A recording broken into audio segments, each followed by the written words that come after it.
ඔබට මේ දිස්වන්නේ විෂ්ණු නීලමණ්ඩලයේ යන්ත්‍රයයි.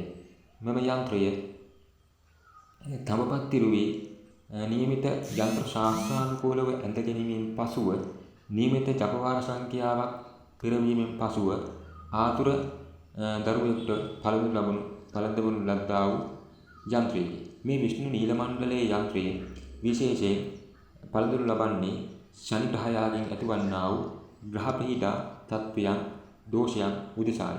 විශේෂයෙන් ශනි ඒරාෂ්ටක ගත කරන අවස්ථාවේදී මේ විෂ්ණු නීලමණ්ඩලයේ යන්ත්‍රය පළඳවනු ලබයි.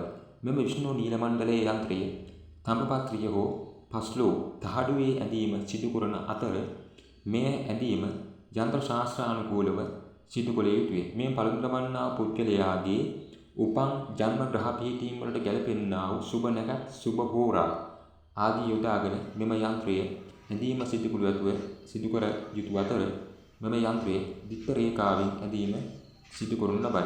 එසේම මෙම යන්ත්‍රය ඇඳීමේදී යන්ත්‍ර නීති රීතීන් වලට අනුව යන්ත්‍ර ශාස්ත්‍රානුකූලව ඇඳීම සිදු කළ යුතු අතර මෙම යන්ත්‍රයේ පත්තිරුවේ ඇඳීමෙන් පසුව මෙම යන්ත්‍රයේ පේ කිරීම සිදු කරනු ලබයි. මෙම පේ කර ගැනීමෙන් පසුව එළඹෙන්නේ මෙම යන්ත්‍රයේ ජීවම් කිරීමයි. මෙම යන්ත්‍රයේ ජීවම් කිරීමේදී අනිකුත් සෙසු යන්ත්‍ර වලට අමතරව විශේෂයෙන් දිය යුතු පුද පූජාවන් අතර නිල් මල්, නිල් වස්ත්‍ර, නිල් බත් ආදීද මෙම ජීවම් කරනු ලබන්නා වූ ජපාසනයේ නිල් තිරයකින් වටතිර ඇදීම සිදු කරනු ලබයි.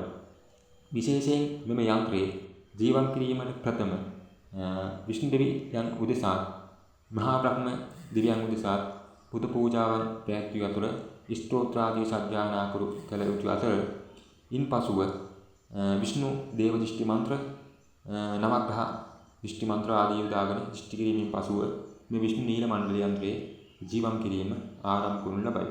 මෙම ජීවම සිදු කරනු ලබන්නා වූ ඇදුරු මහතා එසේත් නොමෙතන කපු මහතා විසින් ද මෙම යන්ත්‍රයට විශේෂ වත්පිළිවෙත් රැකීමක් කළ යුතු අතර විශේෂ ප්‍රයෝගයකින් සහිතව මෙම යන්ත්‍රයේ ජීවම් කිරීම ආරම්භ කළ යුතුය. මෙසේ ඊටම පාරිශුද්ධ භාවයෙන් යුතුව ජීවම් කරගන්නා යන්ත්‍රයේ ඉන්පසු ජපාවසානයේදී මෙම යන්ත්‍රයේ සුරේකට ඇසුරීමෙන් පසුව මේ පළඳවන්නා පුද්ගලයාට නිසියාකාර ජීවම් කර ගැනීමක් කළ දෙහි මාලාවක් ලැබීමෙන් පසුව ශරීර ශුද්ධිය ඇති කර ගැනීමෙන් කුණ්ඩුස්කෝපාදී සමනය කිරීමෙන් පසුව සිරස්වාදු ශාන්ති දේව ශාන්ති ආදී කිරීමෙන් පසුව එළබෙන්නා සුබ දිනයකදී උදෑසන කාලයේදී මෙම විෂ්ණු නීලමණ්ඩල යන්ත්‍රයේ ගැල පැළඳීම සිදු කරනු ලබයි.